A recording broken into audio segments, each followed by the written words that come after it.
നമസ്കാരം. ലേഖാസ് മലയാളം യൂട്യൂബ് ചാനലിലേക്ക് ഏവർക്കും സ്വാഗതം. നമ്മൾ ഒരു ക്ലാസ്സിൽ ചർച്ച ചെയ്തിരുന്നു എഴുത്തച്ഛൻ്റെ കഥകൾ അതിമോഹനം എന്ന പാഠഭാഗം വായിക്കുകയും ആശയങ്ങളൊക്കെ മനസ്സിലാക്കുകയും ചെയ്തു. ഇനി അതിലെ പ്രധാന പുരാണ കഥാപാത്രങ്ങളെക്കുറിച്ചാണ് നമ്മളിന്ന് ചർച്ച ചെയ്യുന്നത്. നമുക്കറിയാം, എഴുത്തച്ഛൻ്റെ മഹാഭാരതം കിളിപ്പാട്ടിലെ ദ്രോണപർവ്വത്തിൽ നിന്നെടുത്തൊരു ഭാഗമാണ് നമുക്ക് പഠിക്കാനുള്ള കഥകൾ അതിമോഹനം. എഴുത്തച്ഛന് കിളിപ്പാട്ട് പ്രസ്ഥാനത്തിൻ്റെ വിജ്ഞാതാവ്, ആധുനിക മലയാള ഭാഷയുടെ വിജ്ഞാതാവ് എന്നീ നിലകളിലൊക്കെയാണ് അറിയപ്പെടുന്നത്. നമുക്ക് പഠിക്കാനുള്ള ഈ കഥകൾ അതിമോഹനം എന്ന പാഠഭാഗത്തിൽ പ്രധാനമായും പറയുന്ന ചില പുരാണ കഥാപാത്രങ്ങൾ ഭീഷ്മര്, ദ്രോണര്, കർണൻ, സുയോധനൻ എന്നിങ്ങനെയുള്ളവരാണ്. ഇതിലാദ്യമായിട്ട് പറയുന്നത് ഭീഷ്മറാണ്. ഭീഷ്മർ ആരാണെന്നാണ് നമ്മളിന്ന് ചർച്ച ചെയ്യുന്നത്. മഹാഭാരതത്തിലെ ശ്രദ്ധേയരായ വ്യക്തികളിൽ ഒരാളാണ് ഭീഷ്മർ. അദ്ദേഹത്തിൻ്റെ യഥാർത്ഥ ആദ്യത്തെ പേര് ദേവവ്രതൻ എന്നായിരുന്നു. കുരുവംശ രാജാവായിരുന്ന ശന്തനു മഹാരാജാവിൻ്റെയും ഗംഗാദേവിയുടെയും മകനായിരുന്നു ഭീഷ്മർ. ഇദ്ദേഹത്തിൻ്റെ ജനനം, നമ്മുടെ ദേവവ്രതൻ്റെ അഥവാ ഭീഷ്മരുടെ ജനനത്തെ തുടർന്ന് മാതാപിതാക്കൾ വേർപിരിയുകയും ഗംഗാദേവി തന്നെ ദേവവ്രതനെ അങ്ങ് കൊണ്ടുപോവുകയും അങ്ങനെ അസ്ത്രവിദ്യകളൊക്കെ പഠിപ്പിച്ചതിന് ശേഷമാണ് അച്ഛനായ ശന്തനുവിനെ തിരിച്ചേൽപ്പിക്കുകയും ചെയ്യുന്നത്. ശന്തനു മഹാരാജാവ് കുറേ വർഷങ്ങൾക്ക് ശേഷം മത്സ്യഗന്ധി എന്ന ഒരു മുക്കുവ സ്ത്രീയെ വിവാഹം കഴിക്കാൻ ആഗ്രഹിക്കുന്നു. എന്നാൽ അവളുടെ അച്ഛനായ മുക്കുവന് ദേവവ്രതൻ അഥവാ ഭീഷ്മർ ഉണ്ടെങ്കിൽ തൻ്റെ ചെറുമക്കൾക്ക് രാജ്യഭാരം കിട്ടില്ല എന്ന കാരണത്താൽ വിവാഹത്തിന് തടസ്സം നിൽക്കുന്നു. അപ്പം തൻ്റെ അച്ഛന് വേണ്ടി ദേവവ്രതൻ ഉഗ്രമായ ഒരു പ്രതിജ്ഞ എടുക്കുന്നു. ഈ ജന്മത്തിൽ താൻ നിത്യബ്രഹ്മചാരിയായി ഇരുന്നു കൊള്ളാമെന്ന്. തൻ്റെ ഈ ജന്മത്തിൽ തനിക്ക് വിവാഹമില്ല, താൻ നിത്യബ്രഹ്മചാരിയായി ഇരുന്നു കൊള്ളാമെന്ന ഒരു പ്രതിജ്ഞ എടുക്കുകയും ആ ഉഗ്രപ്രതിജ്ഞയുടെ ഫലമായിട്ട് ഇദ്ദേഹത്തിന് ഭീഷ്മർ എന്ന് പറഞ്ഞാൽ വേനൽ അഥവാ ഉഗ്രം എന്നുള്ള അർത്ഥമാണ്. അപ്പം അങ്ങനെ ഭീഷ്മമായ പ്രതിജ്ഞ എടുത്തത് കൊണ്ടാണ് ഇദ്ദേഹത്തിന് ഭീഷ്മർ എന്ന പേര് വീഴുന്നത്.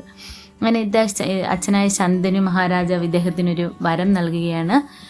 നീ സ്വച്ഛന്ത മരണമായിരിക്കട്ടെ, സ്വച്ഛന്ത മൃത്യുവായിരിക്കട്ടെ എന്ന് പറഞ്ഞു കഴിഞ്ഞാൽ നീ ആഗ്രഹിക്കുന്ന സമയത്ത് മാത്രമേ നിനക്ക് മരണം സംഭവിക്കുകയുള്ളൂ എന്ന ഒരു വരം കൊടുക്കുകയാണ്. അങ്ങനെ ഇദ്ദേഹം പാണ്ഡവരുടെയും കൗരവരുടെയും പിതാമഹൻ, ഇദ്ദേഹത്തിൻ്റെ പിന്മുറക്കാരായിരുന്നു പാണ്ഡവരും കൗരവരും. പാണ്ഡവർ എന്ന് പറഞ്ഞു കഴിഞ്ഞാൽ പഞ്ചപാണ്ഡവർ, പാണ്ഡുവിൻ്റെയും കുന്തിദേവിയുടെ മക്കളായ പഞ്ചപാണ്ഡവർ. കൗരവർ എന്ന് പറഞ്ഞു കഴിഞ്ഞാൽ ധൃതരാഷ്ട്രരുടെയും ഗാന്ധാരിയുടെയും 101 മക്കളായിരുന്ന കൗരവർ. ഇവർ തമ്മിൽ രാജ്യത്തിന് വേണ്ടി കുരുക്ഷേത്രം എന്ന് പറയുന്ന അതിഭയങ്കരമായ യുദ്ധം ചെയ്യുകയാണ്. അതിൽ കൗരവപക്ഷത്താണ് നമ്മുടെ ഈ ഭീഷ്മരും ദ്രോണരും ഒക്കെ നിലകൊണ്ടിരുന്നത്. ഭീഷ്മർ എന്ന് പറഞ്ഞാൽ വില്ലാളി വീരനാണ്. അദ്ദേഹത്തെ പരാജയപ്പെടുത്തുക, പിന്നെ അച്ഛൻ്റെ വരവുമുണ്ട്. സ്വച്ഛന്ത മരണമായിരിക്കട്ടെ, മരണം ഇദ്ദേഹം ആഗ്രഹിക്കുമ്പോൾ മാത്രം സംഭവിക്കട്ടെ എന്ന വരം ലഭിച്ചതിനാൽ ഇദ്ദേഹത്തെ വധിക്കാൻ കഴിയില്ല.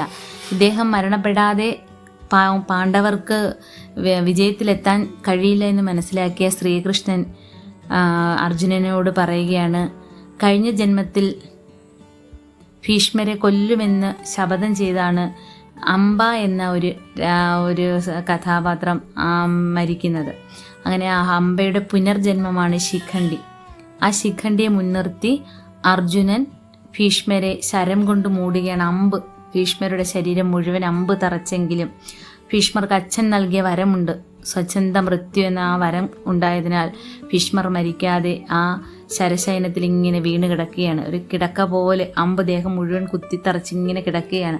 പക്ഷേ ഇദ്ദേഹം ഉത്തരായനം എന്ന് പറയുന്ന സമയം, മരണത്തിന് ഏറ്റവും അനുയോജ്യമായ ഉത്തരായനം എന്ന് പറയുന്ന സമയം നോക്കിക്കിടക്കുകയും അങ്ങനെ ഇദ്ദേഹം ഉത്തരായന സമയത്ത് മരണത്തെ ആഗ്രഹിക്കുകയും അങ്ങനെ അത് സംഭവിക്കുകയും ചെയ്തു എന്നാണ് പറയുന്നത്.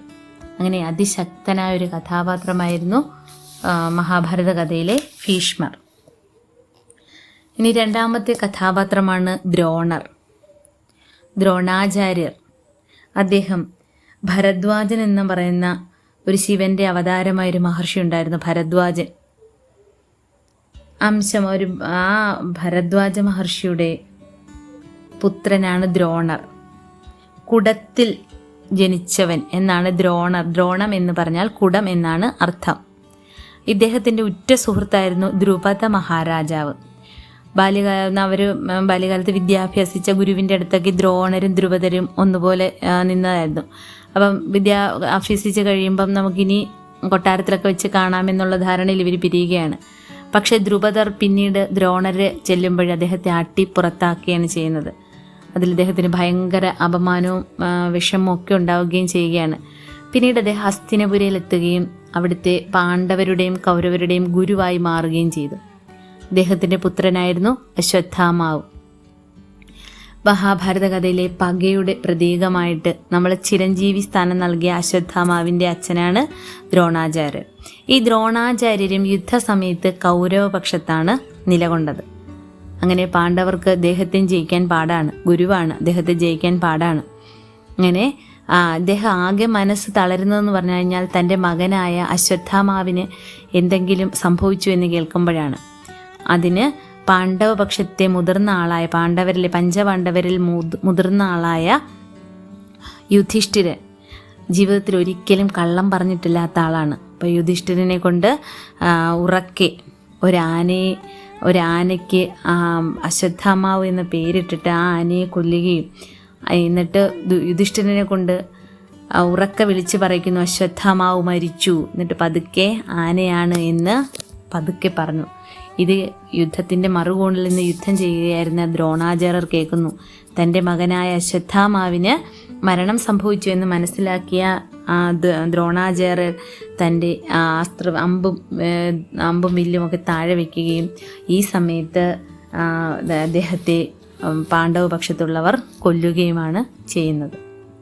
ദൃഷ്ടദ്യുമ്നൻ എന്ന് പറയുന്ന ആളാണ് ദ്രോണരെ കൊല്ലുന്നത്. അങ്ങനെ അതിനുശേഷം അതാണ് ദ്രോണാചാര്യരുടെ മരണത്തിന് പ്രതികാരം ചെയ്തത് അശ്വത്ഥാമാവാണ്. ദ്രോണാചാര്യരുടെ പുത്രനായ അശ്വത്ഥാമാവ് പ്രതികാരം ചെയ്യുന്ന കഥയൊക്കെ മഹാഭാരതത്തിൽ പറയുന്നുണ്ട്. അതിനുശേഷമുള്ള മറ്റൊരു കഥാപാത്രമാണ് സുയോധനൻ അഥവാ ദുര്യോധനൻ. സുയോധനൻ എന്നും ദുര്യോധനൻ എന്നും പേരിൽ അറിയപ്പെടുന്നത് കൗരവപക്ഷത്തെ 101 പേരിൽ ഏറ്റവും മുതിർന്ന ആളാണ്. ഏറ്റവും ആദ്യത്തെ ഒന്നാമനായിരുന്നു ദുര്യോധനൻ. അദ്ദേഹമാണ് ഈ യുദ്ധത്തിന് തങ്ങൾക്ക് രാജ്യം മുഴുവൻ തങ്ങൾക്ക് വേണം, പാണ്ഡവർക്ക് 1 ഇഞ്ച് സ്ഥലം പോലും കൊടുക്കില്ല എന്ന് പറഞ്ഞ് ശഠിച്ച ആളായിരുന്നു ദുര്യോധനൻ. അദ്ദേഹത്തിൻ്റെ അച്ഛനാണ് ധൃതരാഷ്ട്രർ. അദ്ദേഹത്തിന് കാഴ്ചശക്തിയില്ല, ജന്മനാ കാഴ്ചശക്തി ഇല്ലാത്ത ആളാണ് ധൃതരാഷ്ട്രർ. അദ്ദേഹത്തിൻ്റെ ഭാര്യയായ ഗാന്ധാരി തൻ്റെ ഭർത്താവിന് കാഴ്ചയില്ല എന്ന് കണ്ട് തൻ്റെ കണ്ണുകൂടി മൂടിക്കെട്ടിയെന്നാണ് കഥയിൽ പറയുന്നത്. അങ്ങനെ പക്ഷേ ഈ ധൃതരാഷ്ട്രർ തൻ്റെ കാഴ്ചയില്ലാത്തതിലൂടെ തനിക്ക് പുത്രദുഃഖം കൊണ്ട് ജന്മന അന്ധനാണ്, അതുപോലെ തന്നെ പുത്രസ്നേഹം കൊണ്ടുകൂടി അന്ധനായി പോയ ആളാണ് എന്നാണ് പറയുന്നത്. കാരണം ഇദ്ദേഹത്തിന് തൻ്റെ മക്കളെ നേർവഴിക്ക് അല്ലെങ്കിൽ മറ്റുള്ളവരുടെ യുദ്ധത്തിന് പ്രേരിപ്പിക്കാതെ തൻ്റെ മക്കളെ നേർവഴിക്ക് നടത്താമായിരുന്നു. പക്ഷേ തൻ്റെ മക്കളുടെ വിജയത്തിന് വേണ്ടിയാണ് അദ്ദേഹം പ്രയത്നിച്ചത്. ഈ ദുര്യോധനൻ എന്ന് പറയുന്നത് ചില സമയങ്ങൾ ദുര്യോധനനെ നല്ല ഒരാളായിട്ട് കുട്ടിക്കൃഷ്ണമാരാരെ പോലുള്ളവർ ചിത്രീകരിക്കുന്നുണ്ട്. ഇദ്ദേഹം കർണൻ എന്ന് പറഞ്ഞു കഴിഞ്ഞാൽ ഒരു തേരാളിയായ അധിരഥൻ്റെയും രാധയുടെയും മകനായ കർണനെ തൻ്റെ പക്ഷത്തേക്ക് കൊണ്ടുവരാൻ വേണ്ടി കർണന് അംഗരാജ്യം നൽകി സഹായിച്ച ആളാണ് ദുര്യോധനൻ. കാരണം കർണൻ എന്ന് പറഞ്ഞു കഴിഞ്ഞാൽ ഇതിനകത്ത് മറ്റൊരു കഥാപാത്രമായ കർണൻ എന്ന് പറഞ്ഞു കഴിഞ്ഞാൽ കുന്തി ദേവിക്ക് വിവാഹത്തിന് മുൻപ് സൂര്യദേവൻ്റെ അനുഗ്രഹത്താൽ ജനിക്കുന്ന കുട്ടിയാണ്. അപ്പം ഈ കുട്ടിയെ നദിയിലൊഴുകുകയും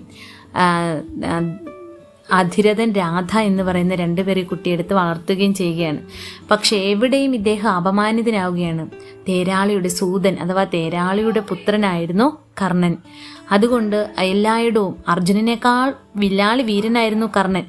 പക്ഷെ എല്ലായിടവും കർണനെ എല്ലാവരും കളിയാക്കി മടക്കി അയക്കും. അപ്പോൾ അദ്ദേഹത്തിന് അർജുനനോട് പക വർദ്ധിക്കും. പക്ഷേ പാണ്ഡവരിൽ ഏറ്റവും മുതിർന്ന ആളായിട്ട് അറിയപ്പെടേണ്ടത് കർണനായിരുന്നു. കുന്തിദേവിയുടെ മകനാണ് കർണൻ. കുന്തിദേവിയുടെ മറ്റു മക്കളാണ് പാണ്ഡവർ. പക്ഷേ എവിടെ അറിയപ്പെടാതെ തേരാളിയുടെ മകനെന്ന് പേരിൽ അറിയപ്പെട്ട് അദ്ദേഹത്തിന് കഴിവുണ്ടെങ്കിലും പലയിടത്തുനിന്ന് അദ്ദേഹത്തെ മാറ്റി നിർത്തപ്പെടുകയാണ്. പക്ഷേ ശത്രുവിൻ്റെ ശത്രു മിത്ര, അതായത് പാണ്ഡവരാണ് കൗരവരുടെ ശത്രു. ആ പാണ്ഡവരുടെ മറ്റൊരു ശത്രുവാണ് കർണൻ. അപ്പം ആ കർണനെ തൻ്റെ കൂടെ നിർത്തിയാൽ തനിക്ക് പ്രയോജനമുണ്ടാകുമെന്ന് അറിഞ്ഞതിനാലാണ് ദുര്യോധനൻ കർണനെ തനിക്കൊപ്പം നിർത്തി അംഗരാജ്യം നൽകി അഭിഷേകം ചെയ്തത്. അതുകൊണ്ട് തന്നെ പാണ്ഡവർ തൻ്റെ അനുജന്മാരാണെന്ന് അറിഞ്ഞിട്ടും കർണൻ കൗരവപക്ഷത്ത് തന്നെ നിലയുറപ്പിച്ചു. തനിക്ക് ഈ ജന്മത്തിൽ കടപ്പാടുള്ളത് ദുര്യോധനനോട് മാത്രമാണെന്നാണ് കർണൻ പറഞ്ഞത്. അങ്ങനെയുള്ള ഈ ദുര്യോധനനെ ഭീമൻ തുടയ്ക്കടിച്ചാണ് കൊല്ലുന്നത്. അങ്ങനെ ആ ദുര്യോധനൻ്റെ അവസാനമൊക്കെ കുട്ടിക്കൃഷ്ണമാരാർ തൻ്റെ കൃതിയിൽ രേഖപ്പെടുത്തിയിട്ടുണ്ട്. പിന്നീടുള്ളൊരു കഥാപാത്രമാണ് കർണൻ. കർണൻ്റെ കാര്യം നമ്മൾ പറഞ്ഞു. പഞ്ചപാണ്ഡവരായ മൂത്ത ആളായിട്ട് അറിയപ്പെടേണ്ട കുന്തിദേവിയുടെ മകനായ കർണൻ പക്ഷേ അധിരഥൻ്റെയും രാധയുടെയും മകനെന്ന പേരിലാണ് അറിയപ്പെട്ടത്. അദ്ദേഹം അംഗരാജ്യ രാജാവാണ്. അദ്ദേഹം പക്ഷേ നല്ല ഒരു വ്യക്തിയാണ്. ജന്മന കവചകുണ്ടലങ്ങളോടുകൂടി പിറന്ന ആളാണ് കർണൻ. മഹാഭാരത കഥയിലെ ഏറ്റവും സങ്കീർണവും എന്നാൽ ഉജ്ജ്വലവുമായ കഥാപാത്രമാണ് കർണൻ. കവചകുണ്ടലങ്ങൾ ഉള്ളിടത്തോളം കാലം അദ്ദേഹത്തെ ആർക്കും വധിക്കാൻ കഴിയില്ല എന്നാണ് പറഞ്ഞിരിക്കുന്നത്. പക്ഷേ തൻ്റെ ദാക്ഷിണ്യം കൊണ്ട് ആര് ചോദിച്ചാലും എന്ത് നൽകുന്ന ആളാണ് കർണൻ. അത് അദ്ദേഹം ഇന്ദ്രന് ദാനമായി നൽകുകയാണ് തൻ്റെ കവചകുണ്ടലങ്ങൾ. അദ്ദേഹത്തെ ചതിപ്രയോഗത്തിലൂടെയാണ് പാണ്ഡവർ വധിച്ചതെന്നാണ് പറയപ്പെടുന്നത്. അങ്ങനെ കുരുക്ഷേത്ര യുദ്ധത്തിലെ മഹാന്മാരായ കുറേ കഥാപാത്രങ്ങൾ ഉണ്ട്. ഇനിയും ഒരുപാട് കഥാപാത്രങ്ങൾ നമ്മുടെ മഹാഭാരതത്തിലുണ്ട്. നമുക്ക് പഠിക്കാനുള്ള കഥകൾ അതിമോഹനം എന്ന പാഠഭാഗത്തിൽ ഇത്രയും കഥാപാത്രങ്ങളാണ് ഉണ്ടായിരുന്നത്. നമുക്ക് മറ്റൊരു ക്ലാസ്സിൽ വീണ്ടും കാണാം. നന്ദി.